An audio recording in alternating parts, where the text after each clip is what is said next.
Okay, go ahead and tell me about that. Well, you mentioned the bass drum. I know what you're talking about now. Our baritone player was playing concert down in the park one Saturday night. I think we had a little ice cream supper or something. We always had something going in the summer. And Hahn and his wife and his sister-in-law was sitting, not any farther from here to that tree from where we were playing, sitting there on a bench. And the baritone player, he nipped a little before he come. And we got through fine up until we hit Stars and Stripes Forever. And if you know anything about that music, there's a chromatic run in there about as long as your arm. When we come to that, he commits crawfish and back like this, and he caught his heel on the rock, fell down, and of course the band just stopped. Everybody looked at Tom, see if he'd seen it, noticed it. But he was busy talking there to his folks, and he never did notice it. But he was sure a lucky guy that he didn't, because he'd have been out of job. And about the bass drum, was going down to the depot, marching to the depot to meet some of the brass, Berkshire or somebody.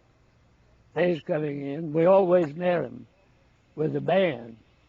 The place of us going down the main road, we took a road around the lumber yard and over that way, and there's a little slant there, or it wasn't over like that.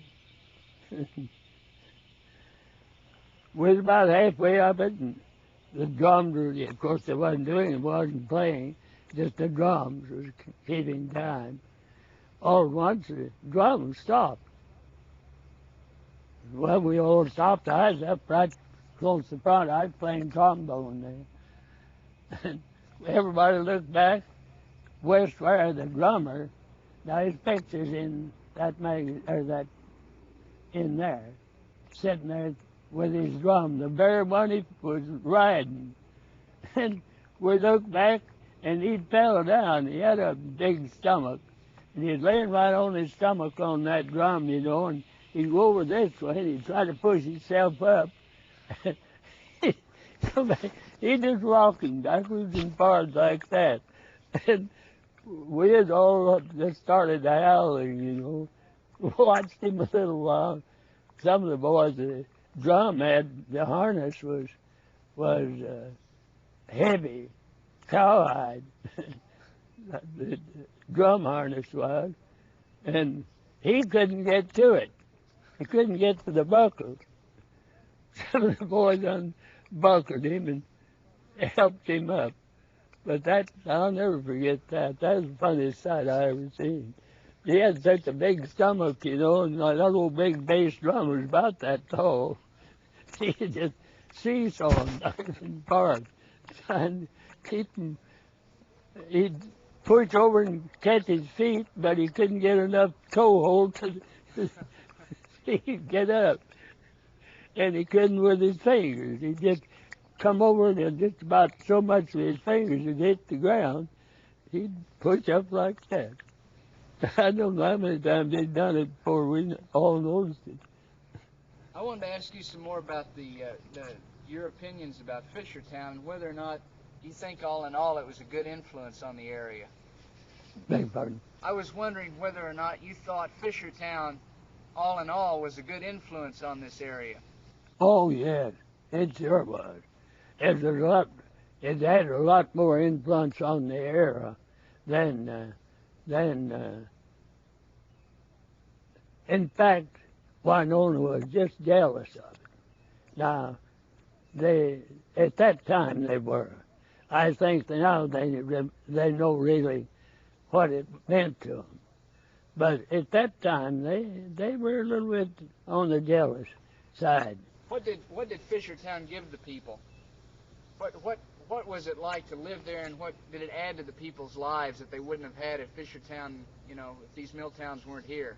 Oh, well, I don't know hardly how to explain it, but you don't see, of course, this is a different day and time altogether, but you don't see people that seem to just about everybody love everybody like they did there.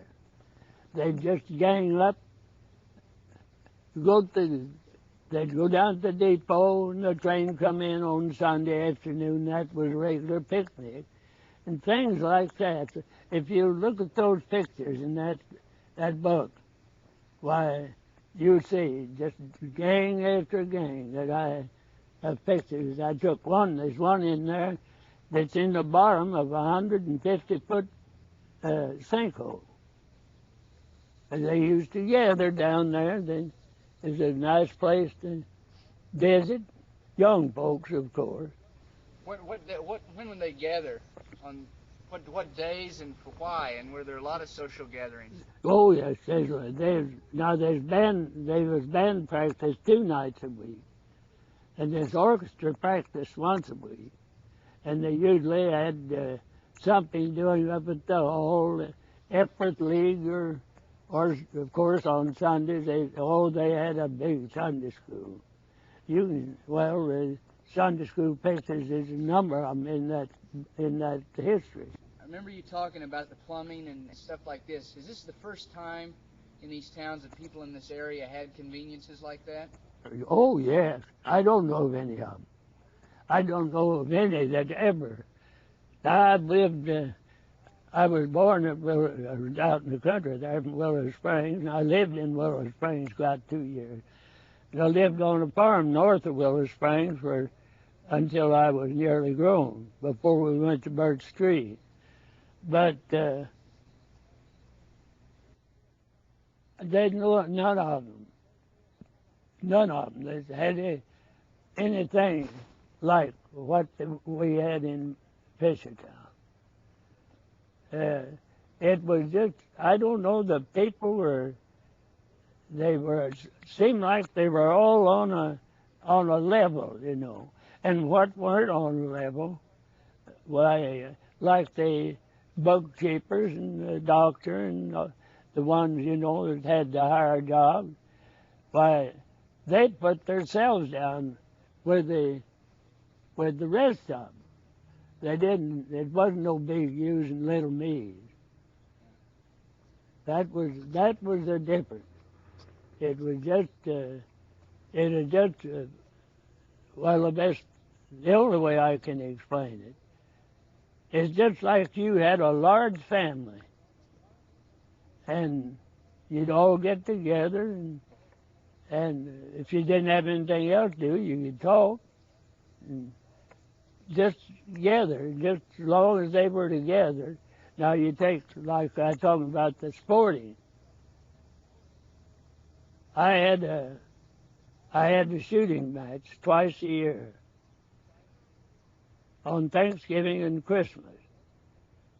And I just go up to the store, and as I needed them, they'd just put the chickens and turkeys and geese and guineas and everything they had. They just put them in separate coops, you know, weigh them up. At night, when the match was all over, I'd go by and settle up for them. And you'd be surprised. They'd be there in the morning, usually at that time, on Thanksgiving or Christmas, especially Christmas, it'd be cold.